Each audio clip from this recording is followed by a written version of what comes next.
Coming up, snow days. Some parts of the country are digging out after a winter blast. And what's with all the lake effect snow? We've got details on all those snowflakes. Then, out of this world, we'll head to the International Space Station for a look at what life is like in space. Do you all sit down and enjoy a meal together? We do. We have a table right behind it. And just why do people and objects float? Well, the answer might surprise you. Also, Toy Story. One teenager is spreading joy to some kids in need this holiday. It makes me feel extremely happy knowing that I've made such an impact from something that started so small, from asking my mom if I can give these kids my old Barbie dolls. Her inspiring story just ahead. Plus, major milestone will introduce you to one penguin celebrating a big birthday. And sweet story, actress Reese Witherspoon speaks with our own Jackson Daly about her new children's book. Busy Betty is back with a new adventure just in time for Christmas. What inspired you to write this book? Well, this is the third one in the Busy Betty series, and I always wanted to end on a Christmas book. Something about the spirit of giving, that it doesn't have to be about buying things. This is NBC Nightly News, Kids Edition. Welcome back to Nightly News Kids Edition. It's great to be with you all. Hope you're having a terrific week. We've got an awesome lineup ahead, including our picture of the week to a pug who just won Best in Show, and this baby monkey who is having a ball. Plus, star Reese Witherspoon is here to spread some holiday cheer. There's a little surprise, a little recipe at the end of the book. It's amazing. My little sister and I made it. Where did that recipe come from? Just from my brain. I love to bake. And I love to make a mess in the kitchen with my kids. And so basically, it's just a cookie with a lot of other cookies and cereal inside of it. But before we get to all that, let's begin with one of the stories making news this week. Many people feeling the bitter cold. This as snow has blanketed parts of the country these last several days. Intense snow pounding the Great Lakes region, dumping more than 2 feet of snow. Parts of Pennsylvania also saw a ton of snow, and the snowy conditions also triggering a state of emergency for western New York. Lake effect snow warnings were in effect for several areas, including in Ohio and New York State. And it got us thinking, just what is lake effect snow? We hear the term a lot, right? Well, here to explain it, our good friend Dave Price. Thanks, Lester. I'm cold just looking at this snow. And by the way, never stand on a snowy street. So let me take a jump over here. Now let's talk a little bit about lake effect snow. It's common across the Great Lakes region during the winter. And that lake effect snow forms when cold air moves across the warmer lake waters. And as that air passes over that water, heat and moisture cause clouds to form. Now, those clouds grow bigger and bigger and bigger until snow begins to fall. And guess what? Wind direction is key in determining which areas are going to be hit by that lake effect snow. That's why there can be a lot of snow in one little area, and then about a mile away, next to nothing, or not as much at all. It's remarkable how lake effect snow works. So you look at this area and you think to yourself, just a little while from here, there's nothing going on. And that's one of the magic aspects of lake effect snow. All right, Dave, thanks so much for that explanation. And while we're on the topic of Great Lakes, time for our pop quiz, okay?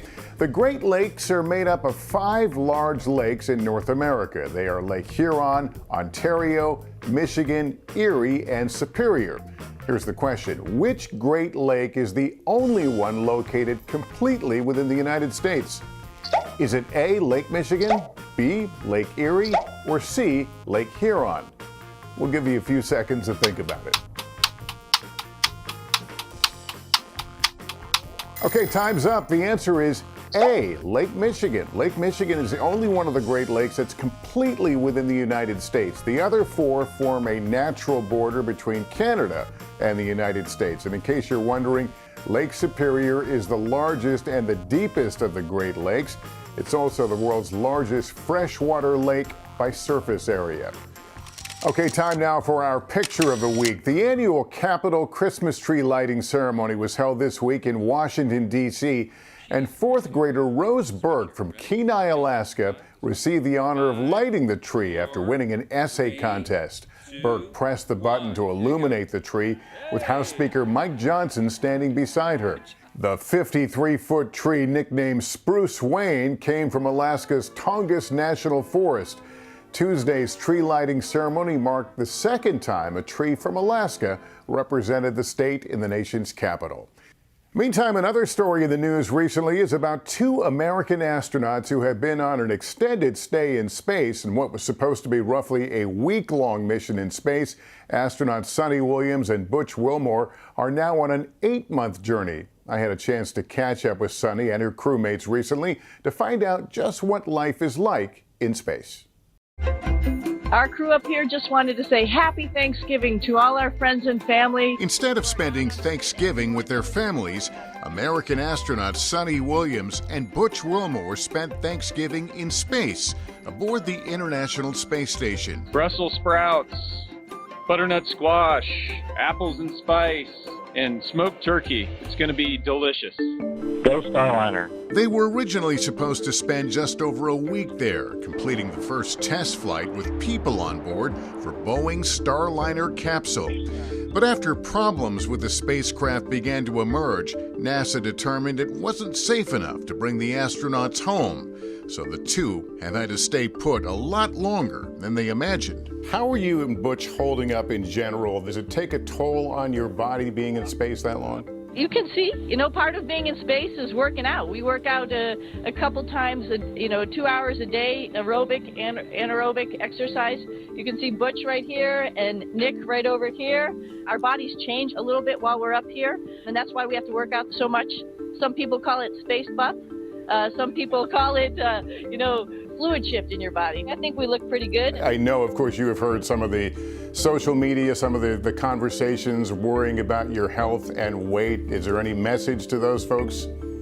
Hey, we're feeling good, working out, eating right. It's just awesome, and we have a lot of fun up here too. So, people are worried about us. Really, don't worry about us. The plan is now for Williams and Wilmore to return to Earth in a different spacecraft, the SpaceX Dragon, in February. Commander, as you know well, astronauts sometimes can wait years for a slot to get back into space. Do you look at this in some ways as a bit of a bonus? That's an interesting question. I do, because I just love living up here. It's awesome, and we're doing some amazing cutting-edge science, and it's really great to be part of that. During their time on the International Space Station, both Williams and Wilmore have helped the regular crew with everything from research to routine maintenance tasks and science experiments, including ones they normally would not be able to do on Earth.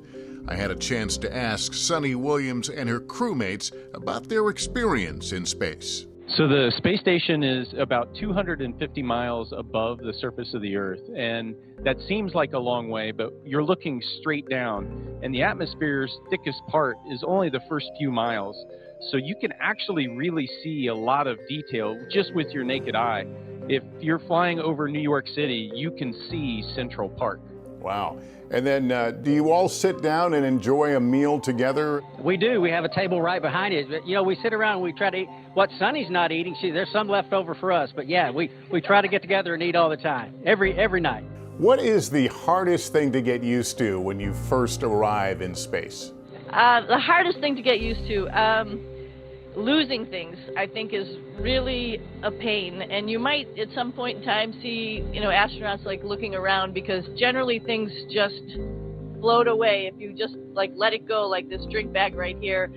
There's some typical places to find stuff, but that's probably the hardest thing, is making sure that everything is tethered or Velcroed or, on a clip or something like that, because stuff just floats away. Why do things float away in space? Well, it's because of something called microgravity. NASA describes microgravity as the condition in which people or objects appear to be weightless. The effects of microgravity can be seen when astronauts and objects float in space. Heavy objects move around easily, and objects and people appear to float because they are in a free fall. So even though Earth's gravity is pulling on them, they are actually falling toward Earth at a high speed. Of course, they never hit the ground and instead appear weightless and float freely inside the space station. I want to ask you, a lot of kids have followed your mission, Commander, and they know things didn't go exactly as they had planned. Is there a message there that you would want to share with kids about situations like that and how you've adapted and overcome? Yeah, sure. I think, have a positive attitude. Of things in life never work out like they're planned, but then when you stop and see what the situation gives you, it opens new doors and new opportunities. I sort of feel like that was a little bit of my life. I had a lot of things that I wanted to do. One of them was being a veterinarian. That really didn't work out, but I sort of got this job, which is pretty awesome. So yeah, I think the biggest lesson there is be prepared, be ready for anything that can happen, and then, it might open a door that you never expected, and then take advantage of that one. Well, it's a pleasure to talk to you and the crew, and thanks for taking a few moments to speak with us. We really appreciate it. Absolutely, Lester, and this is great because we have the news on time. We usually get the news a day late, so today I think we'll know the news the same day that it happened. So thank you for your interest in space. Thank you for your interest in the International Space Program. We have a lot going on, so thank you so much.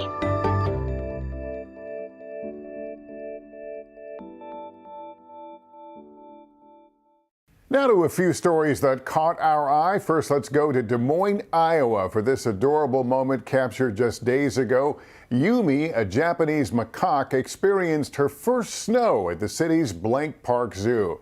The baby monkey was born in August. The zoo says she's being closely cared for by her mother and is energetic and curious. Up next, say hello to Best Friend. Yes, that's his name, Best Friend. This macaroni penguin was hatched in 1984 and just celebrated his 40th birthday at SeaWorld San Diego. SeaWorld zoological specialists say less than 1% live to see the age of 40, so this birthday is a pretty huge milestone.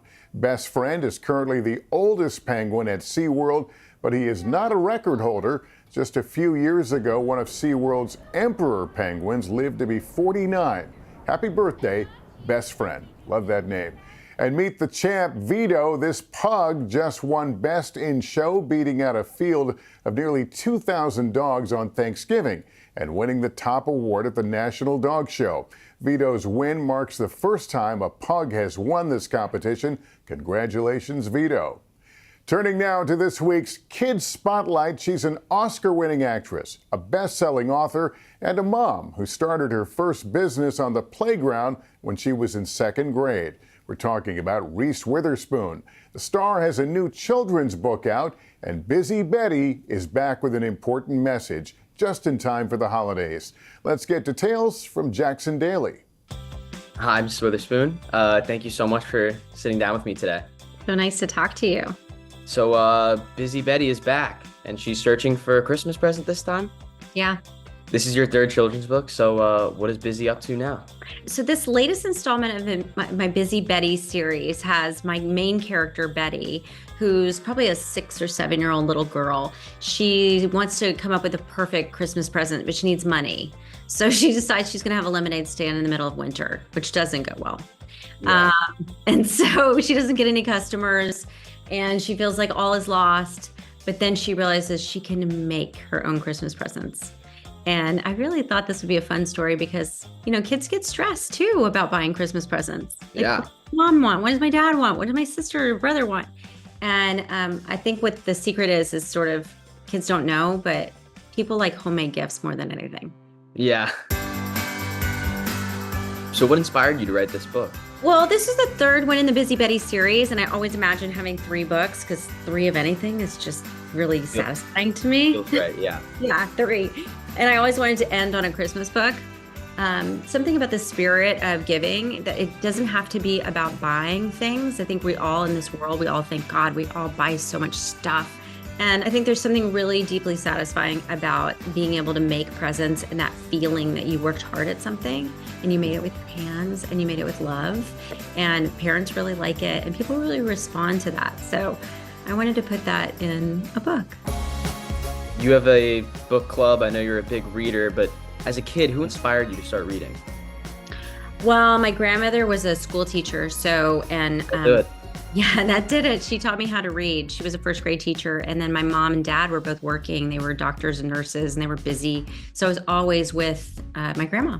And she taught me how to read and how to bake. And so many things in this book are lessons I learned from my grandmother. Can you tell me a little about the illustrations in the book? Because they're incredible. Yeah, it was really important to me to have an artist render Betty like how kids really are.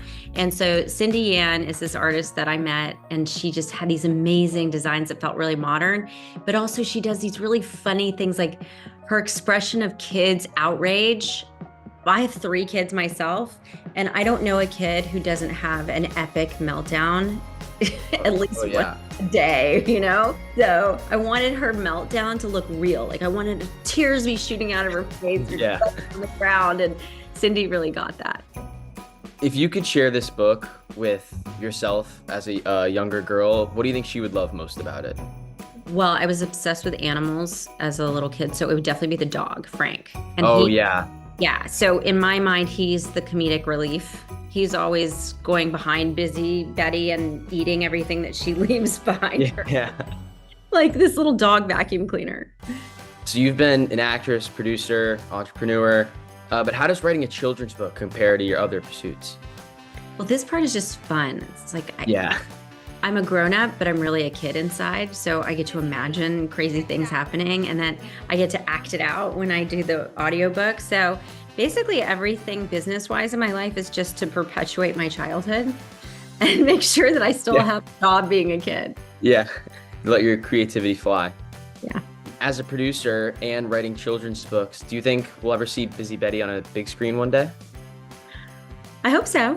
I mean, I would love to have her on a TV show, sort of making messes all over the world. The cool thing is, too, she has this best friend, May, who actually comes behind her and fixes everything. So it's really a best friend story, too. And as you mentioned before, there's a little surprise, a little recipe at the end of the book. It's amazing. My little sister and I made it. Where did that recipe come from? Just from my brain. I love to bake, and I love to make a mess in the kitchen with my kids.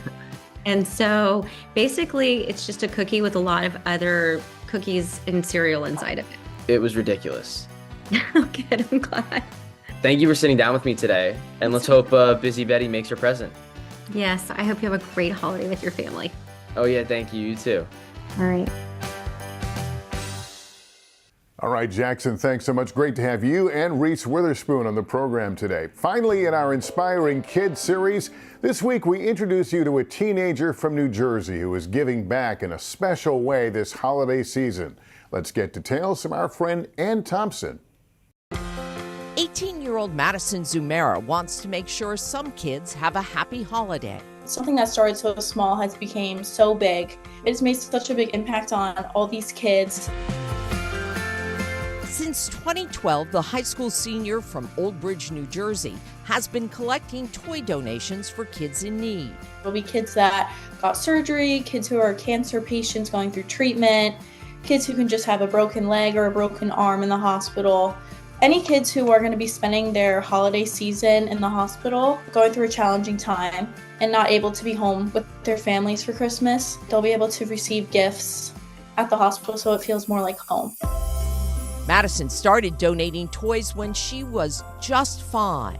Superstorm Sandy hit New Jersey in the fall of 2012, and many families were impacted. And I had this big bin of all my old Barbie dolls, and I was like, Mom, these kids lost everything. Like, can I just give them some of my old Barbie dolls? And my mom's like, well, they're old, so maybe not. Maybe we can collect new toys. And I'm like, let's do that. So for the first 2 years, I donated to those who have lost everything. And then the year after that, I donated to Operation Jersey Shore Santa. And then in 2015, I lost my friend to cancer. And since then, I've been donating to a children's hospital. This year will mark Madison's 13th annual holiday toy drive. This year, I'm going to be donating to the same 2 hospitals that I did last year, Bristol Myers Squibb at RWJ and St. Peter's Children's Hospital at St. Peter's University. I'll bring them to the hospitals, and I'll give them to the child life specialists. And then they have a Christmas party, I think the following week, and then they wrap them and hand them to the kids. One girl hoping to make a difference and spread some holiday cheer. It makes me feel extremely happy knowing that I've made such an impact from something that started so small, from asking my mom if I can give these kids my old Barbie dolls, and now it's become something so big and such a huge part of my life. So it really means a lot to me. Okay, Ann, thanks very much. And Madison, way to go. Well, that's going to do it for us parents. Just a reminder, if your child has a question about any topic we're covering in the news, email a video to us at nightlynewskids@nbcuni.com. We'll try to answer them in an upcoming episode. And you can also follow us on Instagram @NightlyKids.